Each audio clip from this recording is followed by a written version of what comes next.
Hello and welcome to the Co-Design Podcast. My name is Amanda Goyette and I'm the co-producer of this Co-Design Podcast. Have you ever wondered what it would be like to have your own podcast show based on whatever you wanted?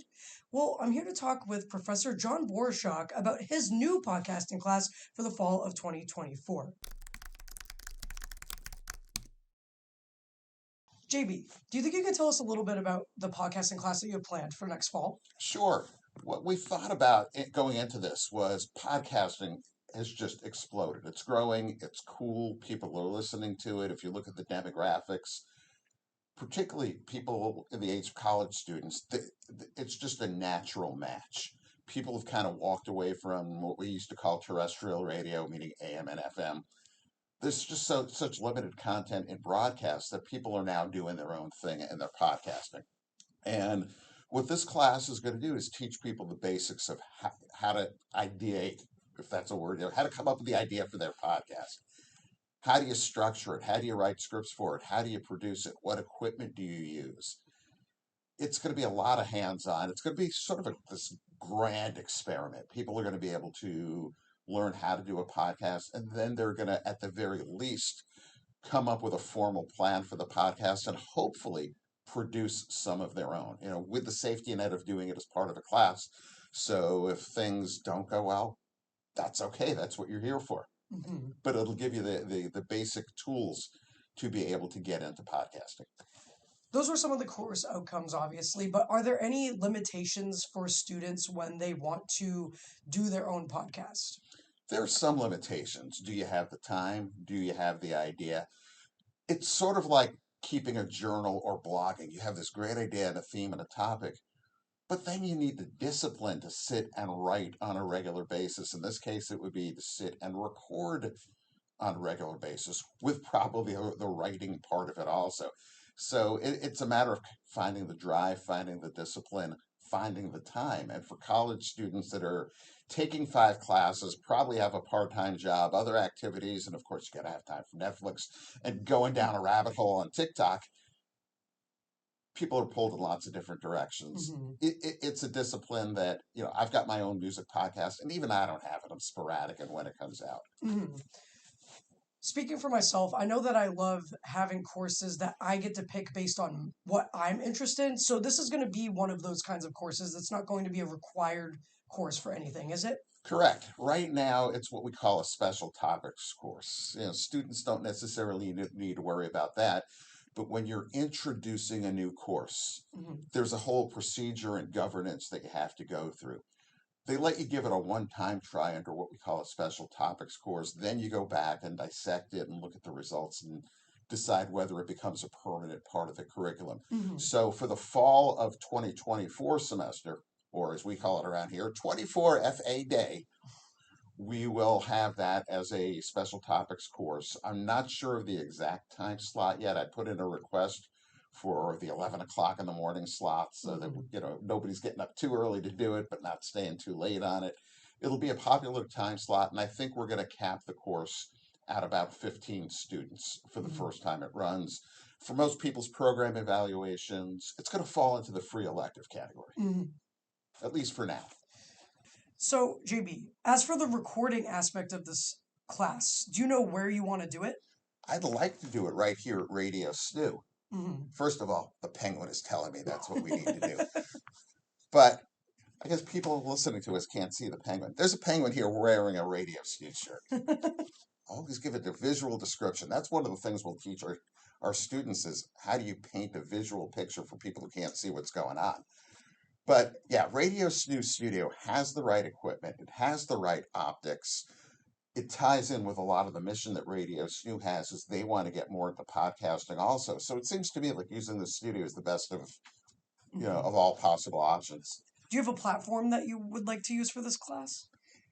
Most people use Audacity. That's sort of, it's free. It's on almost every computer here at SNU.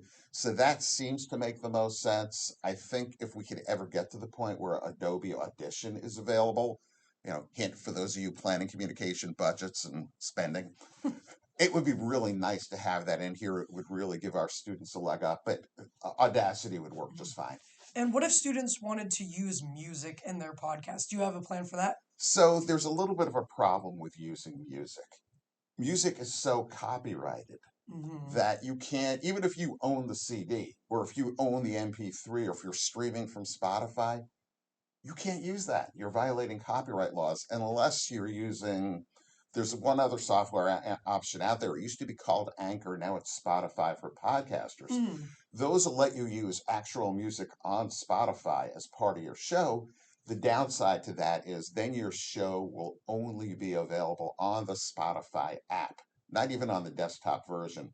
And they still want a certain ratio of talk to music, Mm. which, if you're wanting to listen to a music show, if you were listening to radio, you would say, shut up, DJ, already, because they require a little too much talk. Gotcha. Okay. So the other option for music is non-copyrighted music. There's some that are in the public domain or that are royalty free. That can be used. It tends to be more in the background than anything else, but Yeah. it's not going to be any songs you know. It's going to be, somebody sat down with a synthesizer, someone sat down with a keyboard and just created their own stuff. Mm. Kind of like the theme for our show for co-design that was created by Madison Blazjowski, a student from Connecticut a couple of Mm. years ago, as part of Lundy Lewis's digital music class. And we've been using that as a theme for a while. Hopefully, we'll be getting some more students contributing new themes. So that's a way around the use of the music, too. When it comes to course registration, obviously students want to know how can they find the course? Do they have to take any prerequisites for it? What do they have to do, JB? So the prerequisites are pretty simple. I think you need to have first year seminar. It's pretty much open to most people who are going to be in their sophomore years and up. It'll be part of registration. I don't know the course number yet. It'll be listed under special topics courses for communication. I'll probably start doing some promotion for it. There'll be some posters around campus once we get those numbers, but before registration. With only a cap of 15 or even 20 students, I suspect it's going to fill up fast for this first iteration, just because podcasting has caught on so much that everybody wants to try to get into it. I feel like this course will be a success for you. I'm hoping it will too. I think one of the things that's going to help that is some of the vision I'm hearing coming from some of our students at Radio SNU, Hmm. where they're looking to get involved in more podcasts, similar to what they were doing on the internet as an online radio station. Hmm. But by doing it with podcasting, all the shows are recorded. Yeah. You can promote your own shows on social media. You could build up a bigger listening audience. Hmm. So I think between Radio SNU moving in that direction and this course, it's going to fuel the demand for the course. But I think we're going to see a lot more students getting involved in podcasting in general. Yeah, I don't think it's just a fad. I think it's here to stay. I think so too. So I'm going to turn things around a little bit. We're going to do our In the Actor Studio version of co-design today. So you're working on a career in radio, and you've been co-hosting and co-producing co-design. Yes. Can I use the word co in there anymore? Are we codependent co-hosts? I mean, what are we? But All of the above, apparently. apparently. But how do you see this tying into maybe your career and helping you in the job market when you graduate? Mm. When it comes to this aspect, me interviewing you, it has improved my interviewing skills for sure. Before I started being the co-producer of this podcast, I didn't really know how to talk to people when it came to formal interviews. So I think this has definitely helped me with that. And for my career, being able to be comfortable in front of a microphone, this is so easy for me now. But when I first started, it was a little nerve wracking. And obviously now we're on camera. So I got used to that as well in case I ever go into the TV industry. Who knows? And yeah.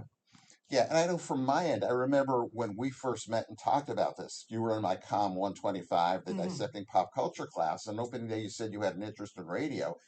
And as soon as I heard your voice, I'm like, okay, you're kind of a natural for this anyway. The camera part, yeah, this is a face for radio. This is a voice for radio. So I think that's been a big part of, we're sort of on this journey together right now. And I think a Hmm. lot of the course that I've designed has been at least partially reflecting what you and I have done, Hmm. in our time together here.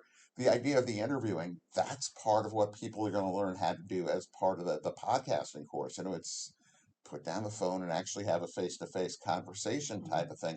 That's just another skill set, in this Swiss Army knife of communication abilities that our students are going to have. Yeah. I think this class will get a lot of people out of their comfort zone as well, especially if they're so inclined to be on their phone and they're not used to that face-to-face conversation. I think it's going to expand their comfort zone. For a while, it's going to get them out of it, but eventually this is going to, like, as you said, this becomes part of your comfort zone. Yes, agreed. On that note, the future for podcasting here on the SNHU campus looks bright. And for those of you interested, please seek out Jon Boroshok on campus so we can talk to you more. That is... I hate myself. What Amanda was trying to say is, my office is at 326 Robert Frost Hall. If I'm there, the door's open. I'm fair game. I have snacks. Let's talk. This is Amanda, and this is your Co-Design Podcast.